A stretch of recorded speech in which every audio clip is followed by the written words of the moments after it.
Hello, good morning, good afternoon, good evening, whatever time it is where you are looking at this particular video. My name is T. Josephine, your digital educator. We started last week on how to value our environment, and I hope you enjoy that particular lecture. We are here today again to continue. Like I said, there will be about 4 series on this. It's not enough to actually deal with that topic of environmental philosophy of religion and ecotheology. But if you want to know more, please email me or contact me either through your comments or anywhere. Well, most importantly, please like, subscribe, which is free, and share this particular video.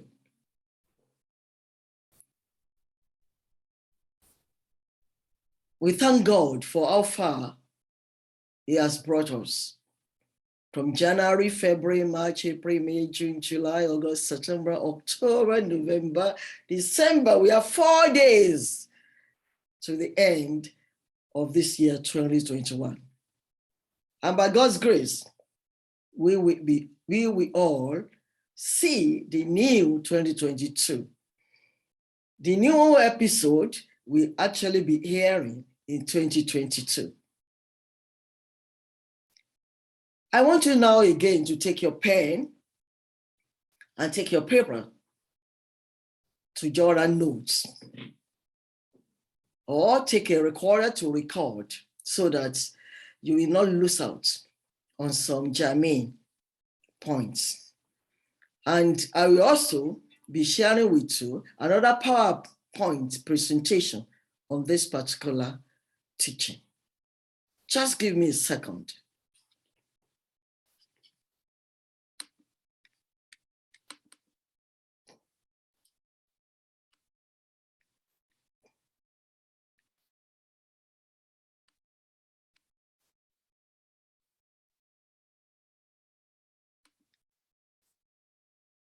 Okay.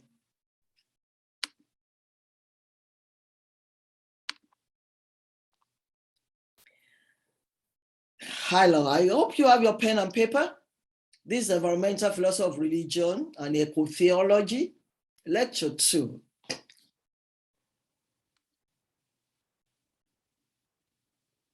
In the last episode, we went through what we call definition of farms. You now know what environmental philosophy of religion means and what ecotheology means. What we are having now is a kind of general introduction to environmental issues. The environmental burden of disease quantifies the amount of diseases caused by the environmental risk. And according to WHO report on environmental impact, the one I assess is like the one in 2016. As much as 24% of all deaths worldwide were attributable to the environment. And I'm sure that percentage will have been more, especially with the pandemic, coronavirus, or what we call COVID-19, and Omicron. That has killed several people, and some other people are still hospitalized. Globally, there are general health challenges, and each year people die prematurely, either from waterborne diseases, from diarrhea, exposure to cooking stove smoke inside their homes. Most victims are children and women from poor rural families who lack access to safe water. They lack access to sanitation. They lack access to modern household foils. And also, some die from malaria, and mostly in sub-Saharan African countries, from urban air pollution, respiratory infections. Not to even talk about noise pollution. Pollution has greater consequences as it leads to destruction of fisheries. Those who live in rural areas, their main income is from catching fishes to sell. And when we have oil pollution inside this water, all the fishes are dead. And if even they manage to survive, whoever eats such fishes will have problems, serious problem. Crops are damaged. Higher production costs rise for industries that must filter dirty water or water to maintain product quality. We have extreme weather events, tornadoes, floods, hurricanes, tsunamis. They're all occurring more frequently and affecting more people than ever before. In all this, poor and indigenous communities, people who are the most vulnerable to environmental hazards, just as people move to cities from rural areas, environmental problems will increase and the challenge of managing that particular environment with human values becomes more intense.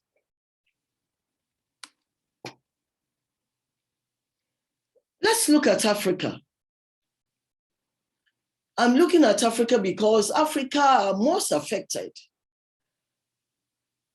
Environmental problems are all over, but while in Western world and developed countries, day by day, there are a lot of researches, there are a lot of things they're doing technologically to help their citizens to manage this environmental impact and consequences. We cannot say the same for African countries. Environmental problems in Africa are partly anthropogenic, or what I call human-induced, the result of the effect of selfish and corporate chemical and human waste on all forms of ecological and human life. Natural causes as disruptive and environmental purity and harmony as anthropogenic. How do we get rid of our debts, of our garbages? There are a lot of drainages problems because the gutters are waterlogged.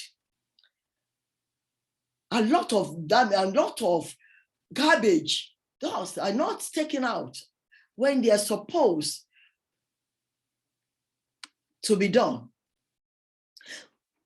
Therefore, the social and economic impact of environmental deterioration on Africa continues to pose a major problem to development, stability, and daily lifestyles. Africa has contributed to greenhouse gas emissions, responsible for global warming, and the continent is the most vulnerable to the negative consequences. Other dire consequences of environment degradation include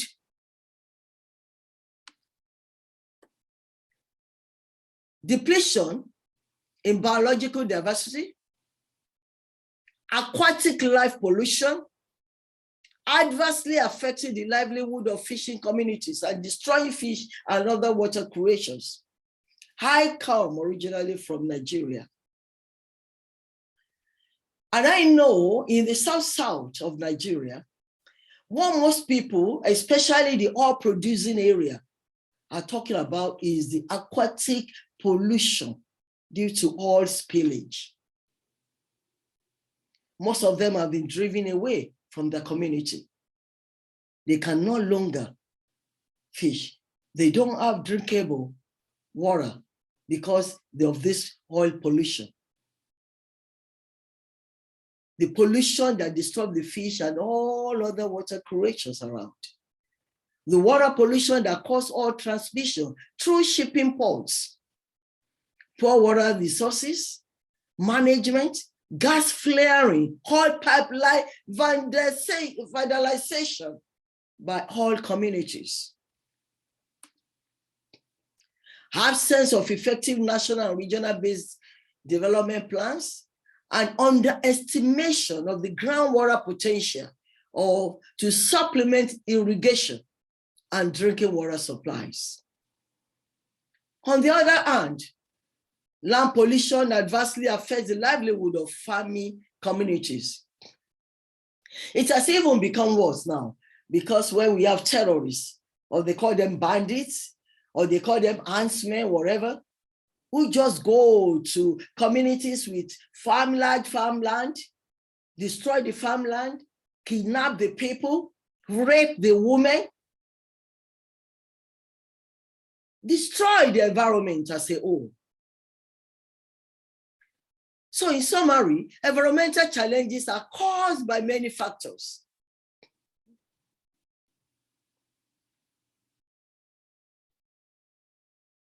So let me take a little bit branch and talk about philosophy of nature. Because when we talk about nature, we are also talking about the environment. And it's an interesting topic because non-human life is considered in nature as an important topic of discussion. And on this alone, we have two of the most exciting classical nature writers, Henry David Thoreau and John Moore. They are 50 years apart, and even from opposite coastal lines and ranges. And these two writers attempt to capture in words the electrifying intensity of the commercial commodification of wild nature, with plenty of fancy and even some naked bodily celebration, if not without some Puritan guilt. What is the great concern?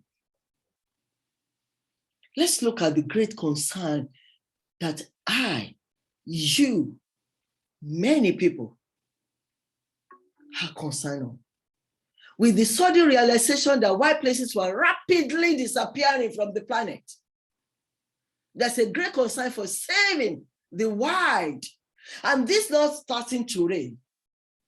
It occurred for in 1970s. But the traditions and theories highlighting the need to save wild things and wild places are seen clearly in nature writers and nature philosophers in the 18th and 19th centuries. Ethical relationship with animals reach back to the pre-Socratic thinkers. So this course, or this my lecture, aims at examining the philosopher's views of the environment vis-a-vis eco-theology. Like I said, what we are having here that is free is an overview.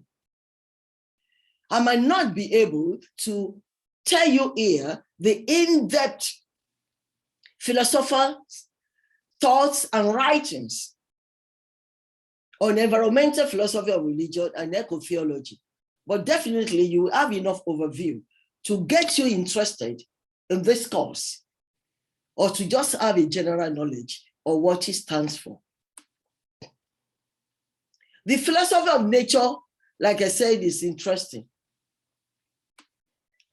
So I want you to please continue to like this channel. Is an academy of knowledge economy. Subscribe to it to get notification of our next video.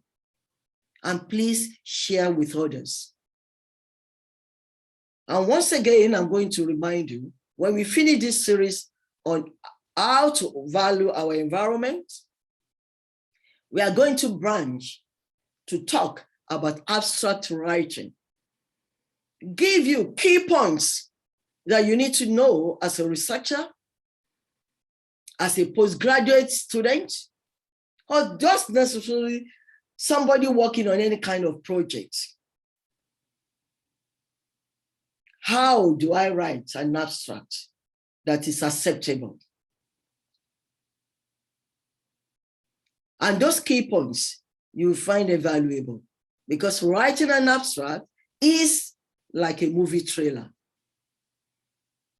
You write a good abstract, everybody will easily know you have a very good thesis, or you have a good dissertation, or you have a good project. If there are other things you want us to look at, please contact me, make your comments, like, share, and subscribe. This is going to be the last half of this year, 2021, because just 4 days away. And the next one is going to be the very first episode we are going to have in year 2022. So I want to wish you a happy new year in advance. I pray that the joy of the Lord will remain permanent in your homes and in your hearts. We shall never, and we will never know any sorrow. Thank you for watching. Love you all.